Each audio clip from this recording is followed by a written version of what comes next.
For today's video magluluto kami ng nilagang manok mga kabeng. Tere samahan nyo kami. Yan na pala yung gagamitin naming manok.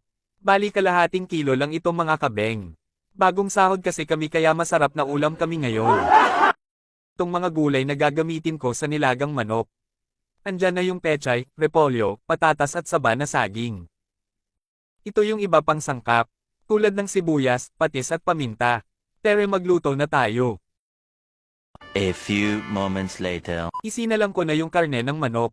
Pakuluan muna natin hanggang sa lumambat ang karne. Pagkalipas ng 20 minutos, ilagay ang sibuyas, paminta at timplahan ng patis. Dapat naiinam sa panlasa natin para di maalat o matabang ang isang pagkain. Pakuluan ulit para maabsorb ng karne yung mga panlasa na nilagay mga kabeng. Ilagay ang patatas. Ilagay ang saba na saging. Ilagay na rin ang mga gulay. Isinggar mo kaya. Okay. Lagay mo na. Nahihirapan na ako eh. Kasya kasi. Oo. Sige, mga gulay lang. Salamat sa mga nanood. Pa-like and share mga kabeng. Salamat. Bye-bye.